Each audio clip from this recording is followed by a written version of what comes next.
হাই হাবিবা পাকঘৰলৈ আপোনালোক সকলোকে স্বাগতম জনাইছোঁ। আজি বনাম গাজৰৰ পায়স। গাজৰৰ হালোৱা আৰু গাজৰৰ লাড়ুটো বনাই খালোৱে। আজি ট্ৰাই কৰিম গাজৰৰ পায়স। এই ক্ৰিমি গাজৰৰ পায়সটো চালে মুখত পানী আহি যায় খাবলৈ। প্ৰথমে লৈ ল'ম সৰু বাতিৰে এবাতি জহা চাউল আৰু চাউলখিনি পানীত আধা ঘণ্টাৰ কাৰণে তিয়াই থ'ম। এইফালে চাউলখিনি তিয়াই থৈ লৈ ল'ম দুটা মিডিয়াম সাইজৰ গাজৰ আৰু গাজৰখিনি পৰিষ্কাৰ কৰি সৰু সৰু টুকুৰা কৰি ল'ম। এতিয়া গাজৰখিনি এটা সাইডে ৰাখি থৈ গেছটো অন কৰি পেন এটা বহুৱাই ল'ম। পেনটো গৰম হ'লে তাতে দি দিম এটা ডাঙৰ সাইজৰ কাপেৰে একাপ গাখীৰ আৰু একাপ পানী। গাখীৰখিনি উতল অহাৰ পিছত তাতে দি দিম আগতে লৈ লোৱা জহা চাউলখিনি। এটা ট্ৰিক্স মনত ৰাখিব যে ইয়াৰ পৰা অকণমান চাউল আমি বেলেগকৈ ৰাখি থ'ম। এতিয়া এই লৈ লোৱা চাউলখিনি এটা মিক্সি জাৰত গ্ৰাইণ্ড কৰি ল'ম। এতিয়া গ্ৰাইণ্ড কৰি লোৱা চাউলখিনি আমি গাখীৰত উতলি থকা চাউলৰ লগত দি দিম। যেতিয়াই আপোনালোকে পায়স বনাব ল'ব তেতিয়াই অকণমান চাউল এনেদৰে গ্ৰাইণ্ড কৰি পায়সত দি দিব, তেতিয়া খাবলৈ আৰু ভাল হয়।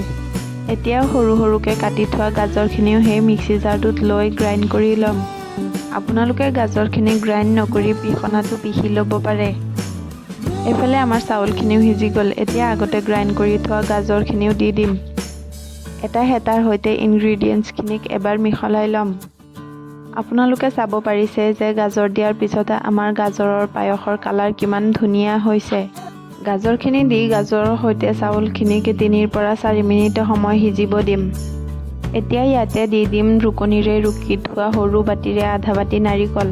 নাৰিকলখিনি দি হেতাৰে আৰু এবাৰ লৰাই ইয়াতে দি দিম মিডিয়াম সাইজৰ বাতিৰে আধা বাতি চেনি। আপোনালোকে ইয়াত গুড়ো ব্যৱহাৰ কৰিব পাৰে।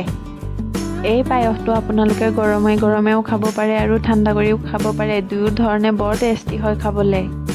এতিয়া চেনিখিনি গলি যোৱালৈকে এটা হেতাৰে লৰাই দিম। মিঠা খাব মন গ'লে এই ইজি টেষ্টি ৰেচিপিটো এবাৰ হ'লেও ট্ৰাই কৰিব। ইয়াতে মই এটা ইলাচি আৰু অকণমান দালচিনি ব্যৱহাৰ কৰিছিলোঁ। আপোনালোকে এইটো স্কিপ কৰিবও পাৰে।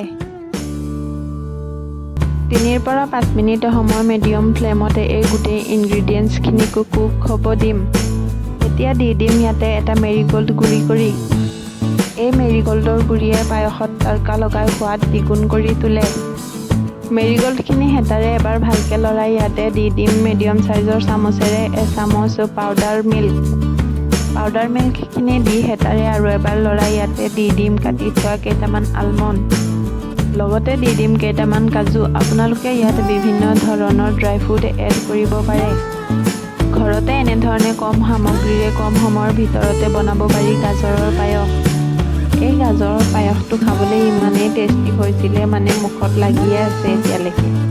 লাষ্টত মই ইয়াক ছাৰ্ভ কৰোঁতে পাউডাৰ মিল্ক, খেজুৰ, আলমণ্ড, কাজু বাদাম আৰু নাৰিকল ব্যৱহাৰ কৰিছিলোঁ।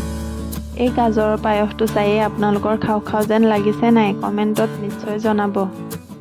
যদি ভিডিঅ'টো আপোনালোকৰ ভাল লাগে তেতিয়া লাইক, শ্বেয়াৰ এণ্ড ছাবস্ক্ৰাইব কৰিবলৈ নাপাহৰিব। কাষত থকা বেল আইকনটো প্ৰেছ কৰি দিব। অন্য এটা ভিডিঅ'ত লগ পোৱাৰ আশাৰে আজিলৈ বাই বাই।